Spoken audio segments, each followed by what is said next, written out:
Alright everybody, welcome to I Say Cosm. Today we're continuing with Darkness Within in Pursuit of Loath Nolder. Last time we discovered that we have a new location. How about that?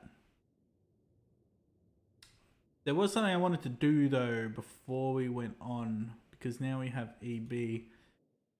While I was editing another video, I found that I couldn't underline certain passages that I knew there were answers to. Was it up here? No, I think it was down here. So we're going to Ivor's cabin.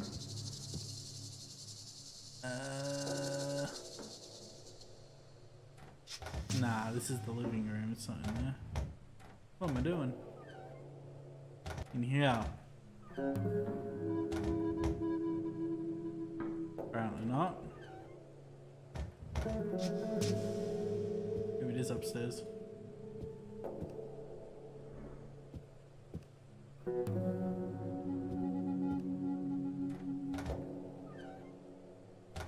Yep, there we go.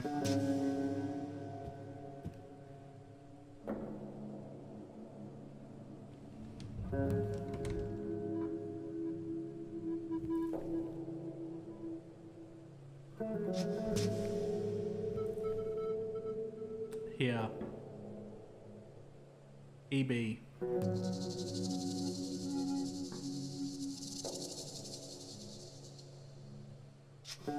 So EB is Edward Bromwell, as Arthur mentioned.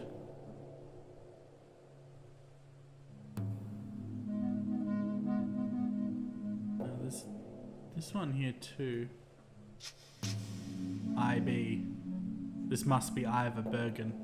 No doubt, these are his initials. Is this another one that I tried? Who also called Edward Bromwell an old fool before? Wasn't it Arthur? Howard, where are you? I've been trying to reach you for days. Yes. Listen, I don't know what you're up to, but... Yes. By the way, I found the address you asked for. It belongs to Yeah. Edward Bromwell. Right there. You may have heard of him. That old fool who lives in Rowley, the town northeast of... Does Arthur have something to do with this? This is odd. Why would... I thought it was weird that he called him an old fool when I first heard it, but I didn't say anything. Damn it. Oh well. You know what? Let's continue on anyway.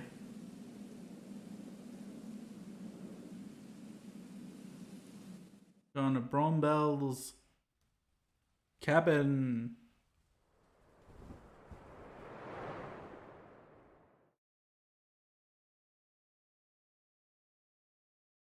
An old mansion and a strange building which was built long before, set in a garden grove.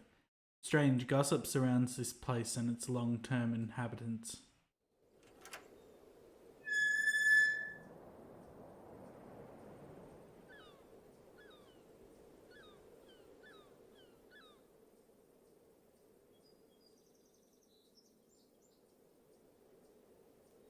Okay.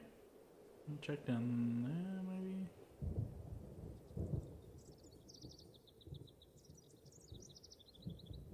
I think this door leads to the mansion's entrance. I need to find that ancient building which was mentioned in the letter. Okay.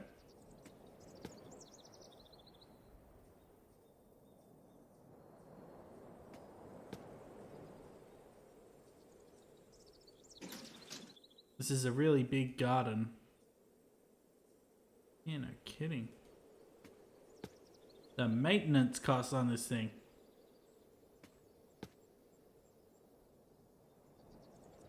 Hi, crow friend again.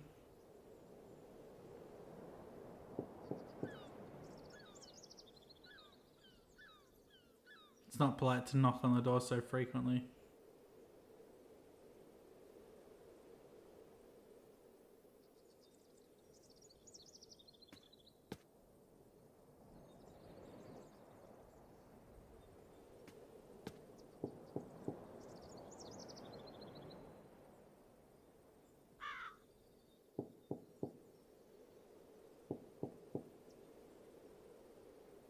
Seems no one is at the house.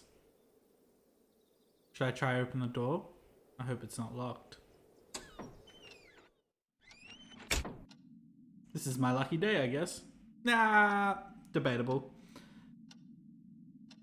I think we're gonna find out that it's not a very lucky day at all. The front door wasn't locked.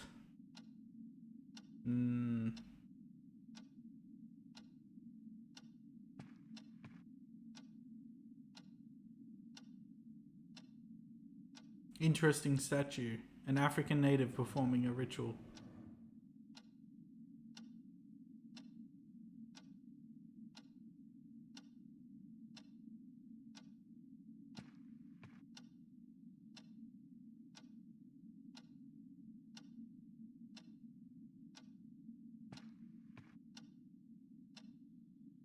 It's kind of a nice place though. Beautifully designed. Can I take you?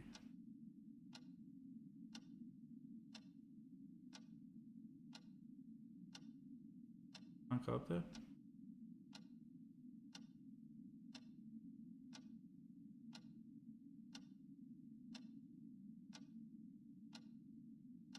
Let's go up this way.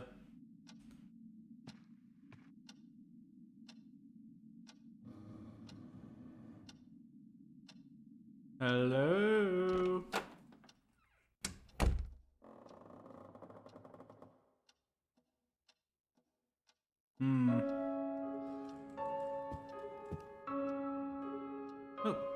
Oh, finally, a flashlight. It is covered with mud. I can use this. Yeah.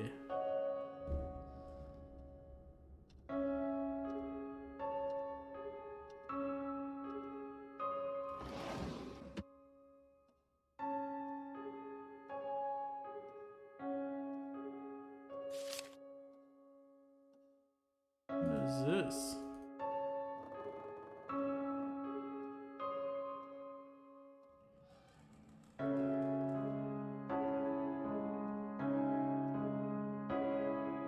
Piece of paper, there are some numbers on it.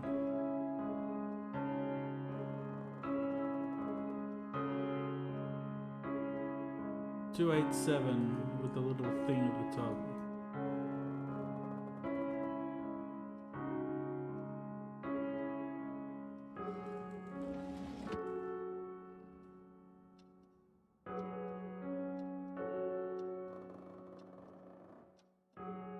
Yeah, I'll just assume that you checked those cabinets without my input.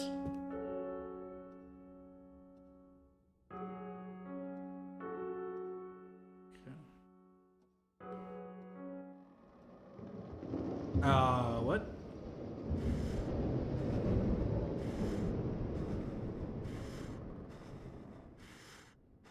What was that?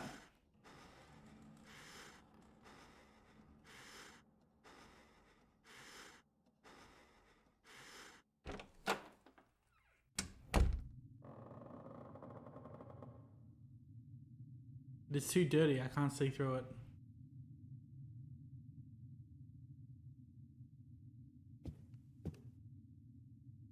Is there something down there? No. Game's messing with my mind. It's too dirty, I can't see through it. Correct.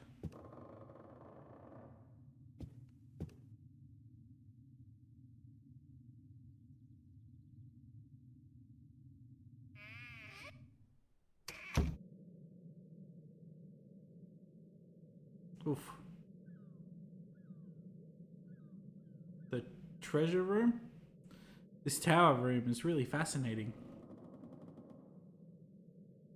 Oh man, where do I even start?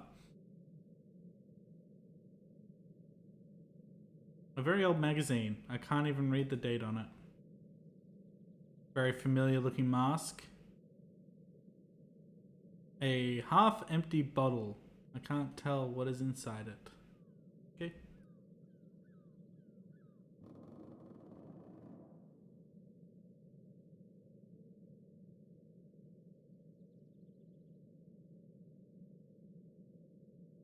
lots of alcohol.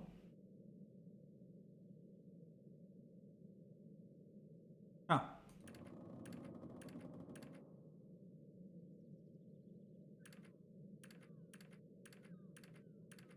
Was it 278? 287.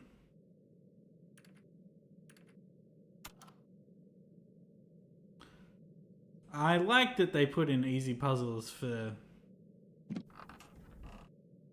people like me, I guess.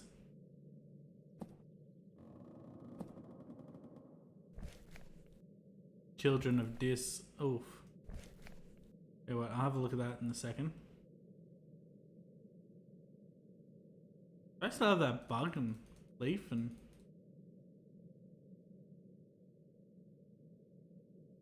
No, I don't.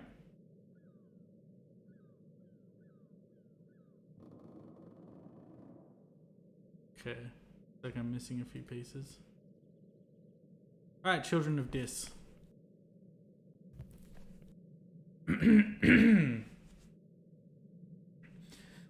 Children of Dis were one of the most important cults which were hidden in the darkness of the medieval world.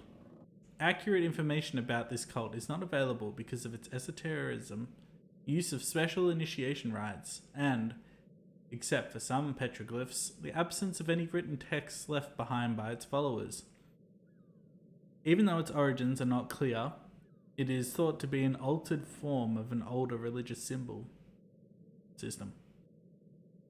Because of the prevalence of an eye-like symbol, which is thought to be the coat of arms of the cult, it is believed that the cult once had a large following.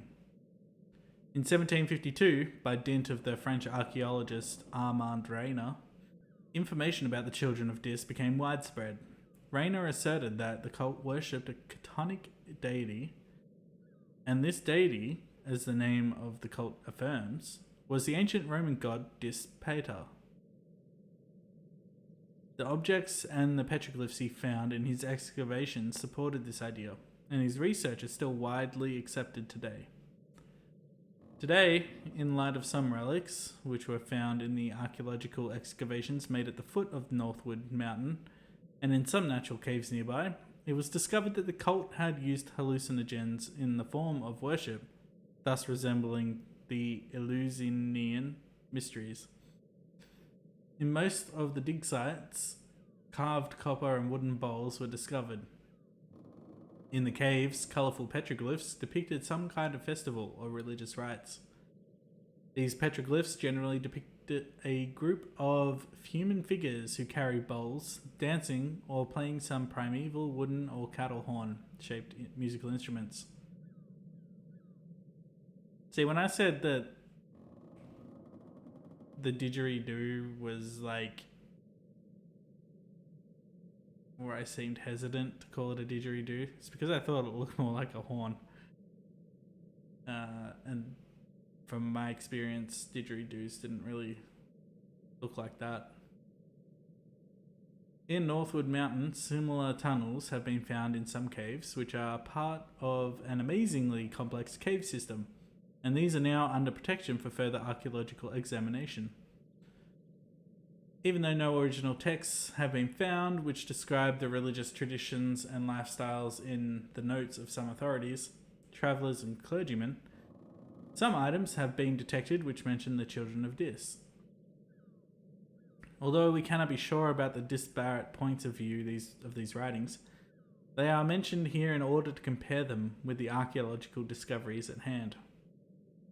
When we examine these writings, we can see that the focus was on the religious thoughts and practices of the cult. For some, the cult was merely a crowd of people who were cursed witches, and for others it was a group of anarchists who were against the accepted order and way of life. It can be understood quite clearly that for both, the Children of Dis was an element of excessive fear. From time to time, the cult had to overcome great attempts to destroy it, including the mobilization of military forces. But even these attempts were not enough to efface this strong religious group. Excuse me, I'm getting tongue-tied. Only a few writings detail the notorious religious traditions and practices of the Children of Dis. Some of these writings were just partial observations, which were made from faraway locations or simply accounts recorded from the narrations of third persons. One particular handwritten text, which dates back to the 16th century, gives us exciting information. This handwritten account, which was probably written by a clergyman, describes a secretly observed rite that he witnessed. The text outlines the behavior of a group of 25 people who were gathered around a smoking dig in a deep cave during a moonless night. After the group had repeated for a while some sentences in a monotonous tone, meaningless to the observer, they ate some kind of mixture which was prepared by mixing some unknown substances, and then started a wild ritualistic dance to the... I tried many times to pronounce this word and I just could not do it for some reason. Of unseen drums. I have the same problem with particularly sometimes that once I've seen how it's written, I find it very difficult to pronounce it. After a while, everybody behaved as though they were drunk, and some of them tried to catch some unseen objects, while others screamed horribly. This description is accepted as proof of the usage of hallucinogenic substances in those unnamed festivals or rituals. After these observations, it is related that the drums were silenced and the group started to monotonously play some musical instruments similar to the ones which were found in the archaeological excavations. Then the observer wrote that he could no longer be sure about what he had seen. From within the darkness of that continuously smoking dig, he wrote about something he could not describe. Something which had made him think that the darkness of the primeval cave might have tricked his eyes.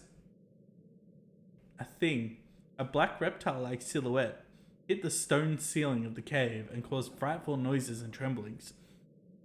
After that, he wrote that he had not waited to see what would happen next, but he got away from that place as quickly as he could. Even though there are no similar examples to compare with this text in order to verify to what extent the observer's tale is true, it is accepted as a valid proof, because there are similarities between the archaeological findings, petroglyphs, bowls, and musical instruments, and what has been written. Yeah, apparently I took too long, so now I got a clue. Try to find the source of the sound you heard in the hall. They may have come from below. Yeah, I kind of figured. But we'll get to that after I finish looking around here. Man, these guys are like rich.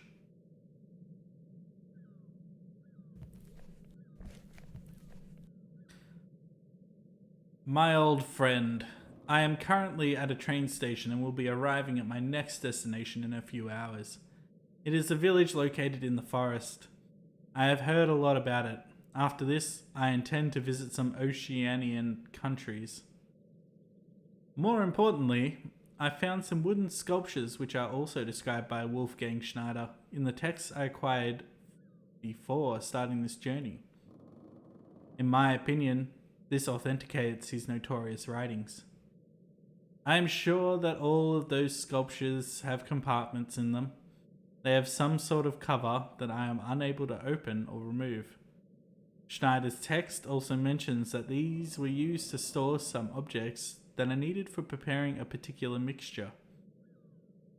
I feel really tired and want to take a nap before starting to work on the text again. Did I mention to you how confusing they are? Anyway, I will tell you more in my next letter. Till then, take care. Loath Nolder. He was in contact. Dear Mr. Brombaugh, I plan to travel abroad shortly and will probably be away for a long time. I have to visit some specific places and investigate the suppositions that I have reached recently. This is extremely important to me. Unfortunately, I don't have enough time right now to explain the exact reasons for these travels abroad. I know very well that an intellectual person like yourself will very quickly understand that the reason is related to the topics that I mentioned to you a few weeks ago. You understand the confusion that I feel. I cannot explain the shock I felt when I saw the particular symbol on the wet stone walls of the ancient ruin that I examined during my last case. The symbol that I see for lengthy periods of time during my darkest nightmares.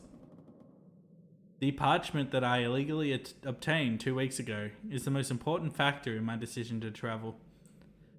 This parchment, which was apparently written by Wolfgang Schneider himself, includes detailed information about his notorious and shocking ideas, which he disseminated in other works. Some parts of this very confusing document are particularly important to me. Got it again. The places I plan to visit include some African and Oceanian countries. Unfortunately, I cannot explain more than that because even I am not sure of my destination. I know that I will have to make decisions based upon some faint clues. I apologize for this uninformative and rushed letter. I will write to you often during my travels. Take care, Loath Nolder. Man, he was in regular contact with this guy over here.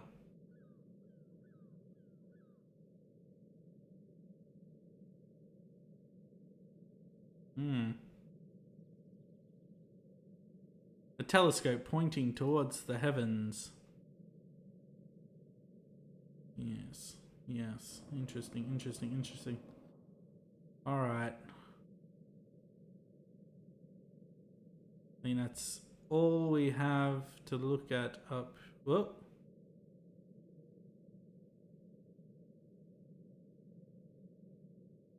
Oh, there's a guitar there.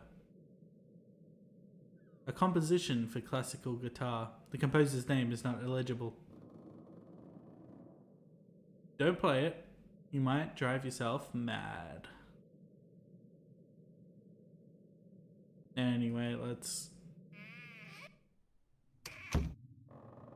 try to go figure out what that noise was, hey?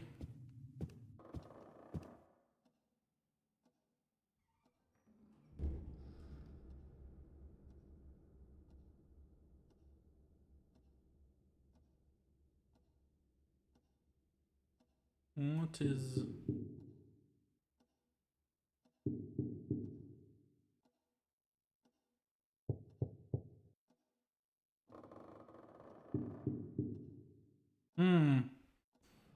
I think this floor is hollow.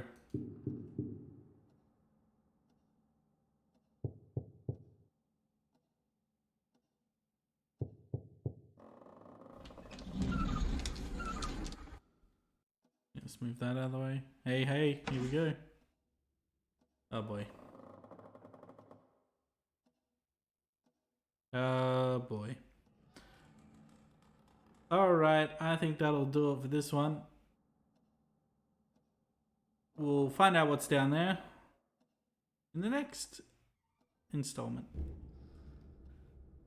This has been I Say Cosm. Stay tuned for more Cosmic Horror video games. Thanks for watching.